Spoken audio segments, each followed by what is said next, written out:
আয়ুষীকে টোপ হিসাবে ব্যবহার করে বিজিতকে ধরে জিৎ মুখার্জিকে উদ্ধার করলো পরশুরাম। হ্যাঁ বন্ধুরা, এমনটাই দেখা যাবে। বিস্তারিত জানতে ভিডিওটিতে লাইক দিয়ে চ্যানেলটি সাবস্ক্রাইব করে শুরু থেকে শেষ অবধি দেখতে থাকো। গল্পের শুরুতেই দেখা যাবে ভূমিকাকে বিজিত লাহিড়ী ফোন করে। এরপরে দেখা যাবে বিজিত বলতে থাকে, আমি আপনাকে একটা কথা বলার জন্য ফোন করেছি। আপনারা আগামী 3 ঘন্টার মধ্যে আয়ুষীকে আমার হাতে তুলে দেবেন। আমি ওকে বড্ড ভালোবেসে ফেলেছি, ভুলতে পারছি না, ডার্লিংটাকে একটুও ভুলতে পারছি না।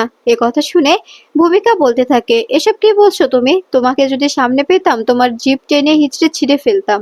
এ কথা শুনে তখনই বিজিত বলে, আপনি আপনি কিচ্ছু করতে পারবেন না, কিচ্ছু না। আপনাকে একটা ওয়ার্নিং দিচ্ছি, 3 ঘন্টার মধ্যে আমার গাড়ি পৌঁছে যাবে। এর মধ্যে যদি আয়ুষীকে গাড়িতে উঠিয়ে না দেওয়া হয় তবে জিৎ মুখার্জির লাশ পড়ে যাবে, জিৎ মুখার্জির লাশ পেয়ে যাবেন আপনারা। এ কথা শুনে ভূমিকা অবাক হয়ে যায়। ভূমিকা বলতে থাকে, এসব কি বলছো তুমি? জিৎ মুখার্জির লাশ পড়বে মানে? এটার মানে কি? তখনই বিজিত বলে, হ্যাঁ আমি যা বলছি সেটা একদম ঠিক বলছি, একদম ঠিক বলছি, কোনো ভুল বলছি না। আমি যেটা বলছি সেটা মেনে নিতে হবে, না হলে কিন্তু জিৎ মুখার্জির লাশ পড়ে যাবে। আপনারা পরে নিজেরাই পস্তাবেন। একটা ভুলের কারণে আপনারা আপনারা একটা মানুষকে হারিয়ে ফেলবেন, চিরতরে হারিয়ে ফেলবেন। আর যদি চান জিৎ মুখার্জি জীবিত অবস্থায় বাড়িতে ফিরুক তবে আয়ুষীকে পাঠিয়ে দিন। আমি আয়ুষীকে প্রচন্ড ভালোবাসি। এ কথা শুনে ভূমিকা অবাক হয়ে যায়, বলতে থাকে, তোমাকে আমি কিছুতেই ছাড়বো না। এ বলে ফোনটা কেটে দিলে তখনই ত্রিপর্ণা ও প্রাচী এসে বলতে থাকে, কি ব্যাপার, কি ব্যাপার, তোমার কি হয়েছে? কে ফোন করেছিল বলো তো? তখনই প্রার্থনা বলে, কি হলো, চুপ করে আছো কেন বৌমনি, কথা বলো। কে ফোন করেছিল? তখনই ভূমিকা বলে, বিজিত লাহিড়ী।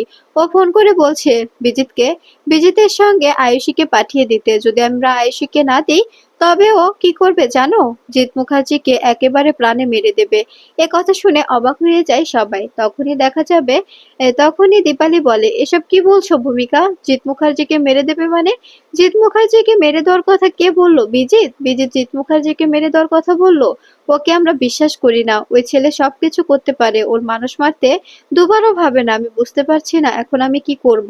জিৎ মুখার্জিকে তো ফিরিয়ে আনতেই হবে। এরপরেই আরাধ্যাকে ডাকতে থাকে ত্রিপর্ণা। আরাধ্যা এলে ত্রিপর্ণা বলতে থাকে, আমি আমি বুঝতে পারছি না আমি কি করব। একদিকে আমার মেয়ে, অন্যদিকে আমার স্বামী, আমি দুটোকেই বাঁচাতে চাই, কিন্তু ওই বিজিত বিজিত যে কোনো একটাকে আমার থেকে ছিনিয়ে নেবে। আমি কাউকে দিতে চাই না। আমাকে আমাকে তুই যে কোনো একটাকে ফিরিয়ে দে। আর আরাধ্যা কিছু একটা কর, আমি এভাবে এভাবে মানতে পারছি না। তখনই এ কথা শুনে দেখা যায় আরাধ্যা বলতে থাকে, যে কোনো একটা ব্যবস্থা অবশ্যই অবশ্যই হবে মাম্মি, এতটা চিন্তা করো না। এরপরে ভূমিকা বলে, এখন কি হবে?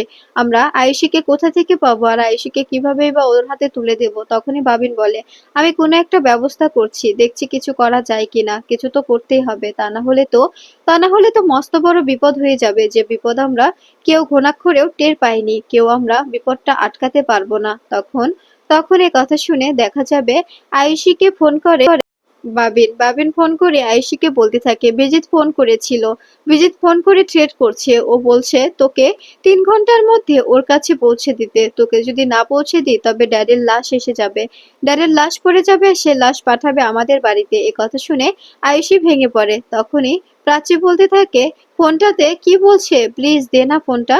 এরপরে দেখা যাবে নন্দিনী এসে বলছে, আয়ুষী তুই এতটা ভেঙে পড়ছিস, কি হয়েছে বল, আমাকে বল, কোনো সমস্যা হলে আমাকে বলতে পারিস। তখনই আয়ুষী বলে, বড়দি ভাই আমি কি করব বুঝতে পারছি না। বিজিত ফোন করেছিল, বিজিত ফোন করে থ্রেট করেছে, ও যদি আমাকে না পায় তবে ড্যাডকে মেরে ফেলবে। এরপরে নন্দিনী ফোনটা নিলে তখনই বাবিন ভূমিকার কাছে ফোনটা দিয়ে দেয়। এরপরে ভূমিকা বলে, তুমি যা শুনছো একদম ঠিক শুনছো। বিজিত ফোন করছে, ও ফোন করে বলেছে আয়ুষীকে 3 ঘন্টার মধ্যে ওর পাঠানো গাড়িতে উঠিয়ে দিতে, তা না হলে জিৎ মুখার্জির লাশ পড়ে যাবে। আর আমরা আমরা কি করব বুঝতে পারছি না, কোনোভাবেই বুঝতে পারছি না। বিজিতকে আমরা কোনোভাবে আটকাতে পারছি না। ওই ছেলেটার কারণে সবকিছু সবকিছু শেষ হয়ে যাচ্ছে, সবকিছু শেষ হতে যাচ্ছে, কিছু একটা করো নন্দিনী। তখনই নন্দিনী বলে, আমি বুঝতে পারছি না। এরপরে দেখা যাবে ফোনটা কেটে দিয়ে ভূমিকা পরশুরামকে ফোন করে আর বলতে থাকে, বিজিত ফোন করেছিল, বলেছে আয়ুষীকে 3 ঘন্টার মধ্যে পাঠিয়ে দিতে, তা না হলে জিৎ মুখার্জিকে মেরে ফেলবে। এ কথা শুনে পরশুরাম অবাক হয়ে যায় আর বলতে থাকে, ওকে বলুন গাড়ি পাঠিয়ে দিতে। আপনি আমাকে বিশ্বাস করেন তো? একটা একটা রিস্ক না নিলেই আমার উপর বিশ্বাস করে একটা রিস্ক নিতেই পারেন। আমাকে যেহেতু বিশ্বাস করেন, আমার প্রতি বিশ্বাস আছে, তবে কোনো বিশ্বাস আমি ভাঙবো না। আপনি আপনি ওকে ফোন করে বলুন গাড়ি পাঠিয়ে দিতে, কোনো সমস্যা সমস্যা নেই। এরপরে দেখা যায় এ কথা শুনে ফোনটা কেটে দেয় ভূমিকা। পরশুরাম বলরামকে বলতে থাকে, বলরাম আয়ুষীকে নিতে আসবে বিজিতের গাড়ি, আর তুই ওটাকে ফলো করবি। তখনই দেখা যায় বলরাম বলতে থাকে, আর তুই তুই কি করবি? তখনই পরশুরাম বলে, আমার তো একটা একটা জায়গা আছেই, বাইক, সে বাইক নিয়ে আমি বেরিয়ে যাব।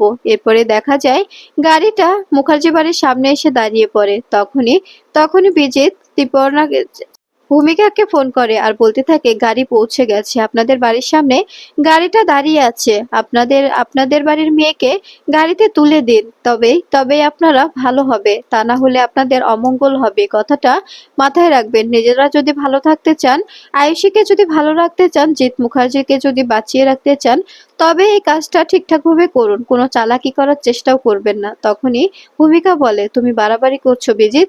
এরপরে দেখা যাবে ফোন কেটে দিয়ে পরশুরামকে ফোন করে ভূমিকা আর বলতে থাকে, গাড়িটা পৌঁছে গেছে, গাড়িটা এসে পড়েছে, এখন কি করব? তখনই পরশুরাম বলে, আপনি আমার প্রতি বিশ্বাস আছে তো? গাড়িটার নাম্বারটা বলুন। এরপরে নাম্বার বলেই ফোনটা কেটে দিলে তখনই পরশুরাম বলরামকে সমস্ত কিছু ডিটেলসে বলে দেয় আর বলতে থাকে, আমরা যে কোনো মূল্যে আজকে বিজিতকে ধরবই, আজকে ওর ওর কাজটা এন্ড করতেই হবে। এরপরে দেখা যাবে নন্দিনী আয়ুষীকে নিয়ে বেরোচ্ছে। ঠিক তখনই পরশুরাম আসে। পরশুরাম এসে বলতে থাকে, আয়ুষী, তোমাকে আমার সঙ্গে যেতে হবে, একটি জায়গায় তোমাকে আমার সঙ্গে যেতে হবে, এসো। তখনই নন্দিনী বলে, তুমি ওকে কোথায় নিয়ে যাচ্ছ? এভাবে তুমি ওকে কোথাও নিয়ে যেতে পারো না। তখনই পরশুরাম বলে, আমি অবশ্যই নিয়ে যেতে পারি, অবশ্যই, আপনি আটকাতে পারেন না, আপনার বাধা দেওয়ার কোনো অধিকার নেই। তখনই দেখা যায় নন্দিনী বলতে থাকে, আমি ওর অ্যাডভোকেট এবং আমি ওর দিদি, তাই আমি ওকে অবশ্যই আটকাতে পারি, আপনি আমাকে না বলে ওকে কোথাও নিয়ে যেতে পারেন না। তখনই পরশুরাম বলে, অনেক সময় অনেক কিছুতে সম্পর্ক খাটে না, সম্পর্কে খাটতে গেলে তবে অনেক সম্পর্কে শেষ হয়ে যায়। একটি সম্পর্ক বাঁচাতে গেলে অন্য একটি সম্পর্ক মরে যায়। তাই বলছি, আমি যেটা বলছি সেটা করো আয়েশি, তুমি আমার সঙ্গে এসো। এরপরে নন্দিনী বলে, আমি কোনোভাবে যেতে দিতে পারি না, আমার ক্লায়েন্টকে এভাবে আমি আপনার সঙ্গে ছাড়তে পারি না মিস্টার পরশুরাম। তখনই পরশুরাম বলে, অবশ্যই অবশ্যই সারতে হবে আমার সঙ্গে আপনার, আপনি যতই চেষ্টা করুন কোনোভাবেই আটকাতে পারবেন না, কোনোভাবেই না। আমি ওকে নিয়ে যাব, একটা একটা মিশন আছে, যে মিশনে ওকে প্রয়োজন, ও হবে টোপ। এই কথা শুনে নন্দিনী অবাক হয়ে যায়।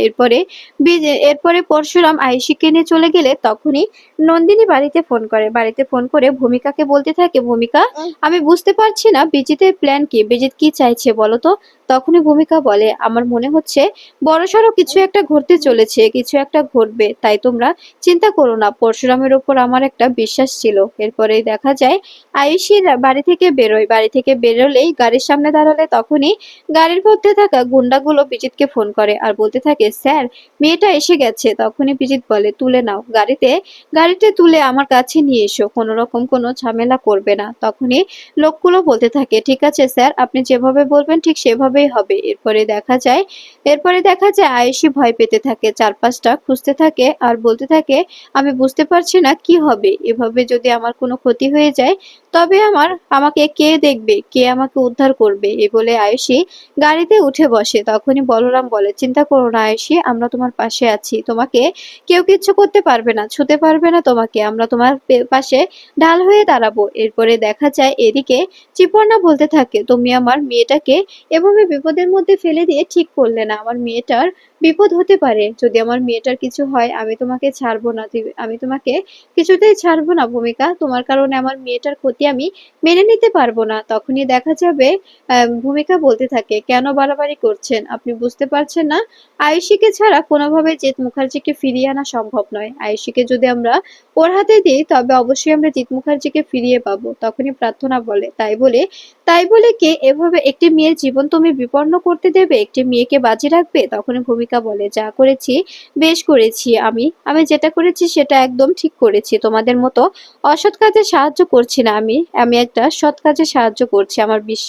আমার বিশ্বাস পরশুরাম অবশ্যই আয়ুষীকে ঠিকঠাকভাবে বাড়ি পৌঁছে দেবে, আয়ুষের কোনো ক্ষতি হতে দেবে না, আমি তোমাদের বলে রাখছি, মিলিয়ে নিও কথাটা। তখন এ কথা শুনে বাবিন বলতে থাকে, শোনো, আমার বোনের যদি কোনো ক্ষতি হয় সে দায়ভার হচ্ছে তোমাকে নিতে হবে সেই দায়, তুমি কিন্তু দায়িত্ব এড়িয়ে যেতে পারবে না। তখনই ভূমিকা বলে, বললাম তো আমি দায়িত্বটা এড়াবো না, আমি নিজের ঘাড়ে সমস্ত দোষ চাপিয়ে নেব, কোনো সমস্যা নেই, আমার কোনো রকম কোনো দ্বিধা থাকবে না। এরপরে দেখা যাবে চিপর্ণা বলতে থাকে, তুমি তো এখন বড় বড় কথা বলছো, আমার মেয়ের কোনো কিছু হয়ে দেখুক, আমি তোমাকে দেখে নেব, কিছুতেই ছাড়বো না তোমাকে। আমার মেয়েটার কোনো ক্ষতি আমি মেনে নেব না। আমার মেয়েটাকে তুমি এনে দাও। আমার মেয়েটার অনেক বড় বিপদ হতে পারে, ওকে ওই বিজিত মেরে ফেলবে, আমি জানি। আমি জানি ও ভালো লোক নয়, ও কিছুতে আমার মেয়েটাকে বাঁচতে দেবে না, এর কারণেই আমার মেয়েটাকে তুলে নিয়ে গেল। এরপরে দেখা যাবে চিপর্ণা বলতে থাকে, শোনো ভূমিকা, তোমার কাছে আমি লাস্ট একটা কথা বলছি, আমার মেয়ের যদি কোনো ক্ষতি হয় তোমাকে আমি কোনোদিনও ক্ষমা করব না, তোমাকে কখনো আমি পুত্রবধূ হিসেবে মেনে নেব না, সবটা সময় তোমার থেকে দূরে দূরে থাকবো, তোমার মুখ অব্দি দেখবো না। আর বাবিন, তোর বউকে বলে দে, আমার মেয়ের যদি কোনো ক্ষতি হয় সেই রেসপন্সিবিলিটি কে নেবে? তখনই বাবিন বলে, কেন ভূমিকা নেবে? ও যেহেতু যেহেতু লাভ পেরে এভাবে এভাবে আয়েশিকে বিপদের মধ্যে ফেলে দিয়েছে, তবে ওই নেবে। আর একটা কথা ভূমিকা, আমি তোমাকে বলছি, আমার বোনের যদি কোনো ক্ষতি হয় আমি তোমাকে সোজা বাপের বাড়িতে রেখে আসবো, তোমার সঙ্গে সম্পর্ক চুকিয়ে নেব, কোনো সম্পর্ক থাকবে না। এ কথা শুনে দেখা যাবে ভূমিকা অবাক হয়ে যায়। বাবিন চলে যেতে থাকলে তখনই ভূমিকা বাবিনকে আটকায় আর বলতে থাকে, তোমার লজ্জা করছে না? তুমি এভাবে এভাবে তোমার বউকে কথা শোনাচ্ছ? সত্যি সত্যি তোমার সঙ্গে বিয়ে হওয়াটাই আমার জীবনের সব থেকে বড় ভুল। তোমার সঙ্গে বিয়ে হয়ে আমার জীবনটা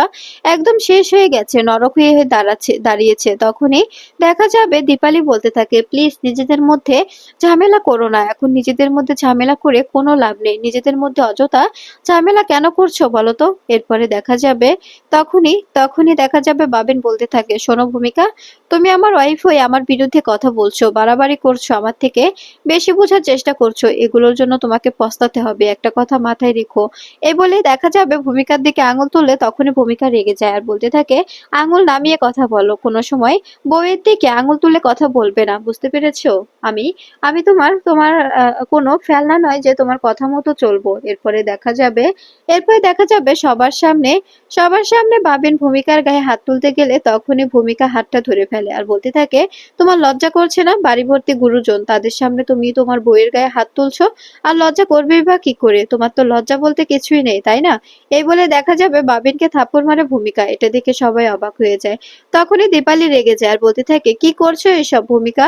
তুমি এটা কি করে করতে পারো? ও তোমার হাজবেন্ড, যতই খারাপ হোক ও তোমার হাজবেন্ড, তুমি ওর গায়ে এভাবে হাত তুলতে পারো না, তোমার কোনো অধিকার নেই, কোনো হাজবেন্ডেরই অধিকার নেই কোনো স্ত্রীকে মারার, কোনো স্ত্রীর অধিকার নেই হাজবেন্ডকে মারা। তুমি তুমি এইভাবে বাবিনের গায়ে হাত তুলে একদম ঠিক করলে না। তখনই ভূমিকা বলে যে, মা, তুমি ওকে বলে দাও ও যেন আমার সঙ্গে এরকম ব্যবহার না করে, আমার সঙ্গে এরকম ব্যবহার করতে বারণ করো, আমি এই ব্যবহারগুলো নিতে পারি না। সত্যি বলতে এই ব্যবহারগুলো দেখলে আমার গা কেমন ঘিনঘিন করে, এভাবে ব্যবহার করাটা কোনোভাবে শোভা পায় না। তখনই দেখা যাবে বাবিন বলতে থাকে, আমাকে মারলে তো কথায় আছে না, অতিবার বেরো না, ঝরে পড়ে যাবে। তখনই ভূমিকা বলে, আমি জানি তুমি শুরু থেকে সবকিছুই জানো, সমস্ত কিছু তোমার জানা, তুমি সমস্ত কিছু জেনে এভাবে তোমার বোনকে তুমি বিপদে ফেলে দিচ্ছ শুধুমাত্র কিছু টাকার বিনিময়ে। আর বিজিতের তুমি ডান হাত, সেটাও আমি খুব ভালো করে জানি। একটা কথা মাথায় রাখবে, তুমি যেটা করছো, যে অন্যায় করছো, সে অন্যায়ের কখনো ক্ষমা হবে না, কখনো তুমি ক্ষমা পাবে না। তখনই দেখা যাবে বাবিন বলতে থাকে, বাড়াবাড়ি করো না, আমি কিচ্ছু জানি না, কিচ্ছু না। এরপরে দেখা যায় ভূমিকা চলে গেলে তখনই ত্রিপর্ণা বলতে থাকে, বাবিন, তুই সবটা জানতি, সবটা আগে থেকেই জানিস, বল আমার স্বামী কোথায়, তোর ড্যাড কোথায়, আয়ুষীকে ওরা কোথায় নিয়ে গেল, প্লিজ বল। তখনই বাবিন বলে, আমি আমি কিচ্ছু জানি না। এ বলে বাবিন চলে যেতে থাকলে তখনই তখনই প্রাচী বলে, আমার বিশ্বাস ও কিছুতে একটা জানে, যার কারণে ও এভাবে এভাবে সমস্ত কিছু রেখে চলে গেল। এদিকে দেখা যাবে আয়ুষী গাড়ি থেকে নেমে চারপাশটা দেখতে থাকে আর ভয়ে সেখানেই দাঁড়িয়ে থাকে, মনে মনে বলতে থাকে, কেউ কে আসবে আমাকে বাঁচাতে? আমি জানি বিজিতের কাছে গেলে আমি আর জীবনেও এখান থেকে বেরোতে পারবো না। এরপরে দেখা যাবে বলরাম আয়ুষীকে ফোন করে বলতে থাকে, ভয় পাবেন না, ভেতরে ঢুকে যান, এখানে আপনাকে প্রোটেক্ট করার জন্য অনেকেই আছে, আমরা আছি, আপনি একদম চিন্তা করবেন না। তখনই আয়ুষী বলে, আপনারা হয়তো বিজিতকে চেনেন না, ও খুব বাজে একটা ছেলে, ও ও কোনোভাবে আমাকে আর বেরোতে দেবে না, আমি ওখানে ঢুকলে আমি আর আর কখনো বেরোতে পারবো না। ও আমাকে মেরেও ফেলতে পারে, কোনো গ্যারান্টি নেই। এরপরে দেখা যাবে বলরাম বলে, আপনার ডান পাশে দেখুন। ডান দিকে দেখতেই দেখতে পায় যে পরশুরাম বাইক নিয়ে এসে সেখানে দাঁড়িয়েছে। তখনই আয়ুষী বলতে থাকে, থ্যাংক ইউ, থ্যাংক ইউ। এখন আমার বিশ্বাস আছে, কারণ আমি জানি জামাইবাবু আমার কোনো ক্ষতি হতে দেবে না। নিজের ক্ষতি হয়ে গেলেও কোনোভাবে আমার ক্ষতি হতে দেবেন না জামাইবাবু। এ কথা শুনে দেখা যাবে বলরাম বলতে থাকে, সত্যি আপনি একটা ভাগ্য করে জামাইবাবু পেয়েছেন, যে কিনা সমস্ত কিছুতে একদম একদম নাম্বার ওয়ান, একদম পারদর্শী, কোনো সমস্যা নেই, ভিতরে চলে যান।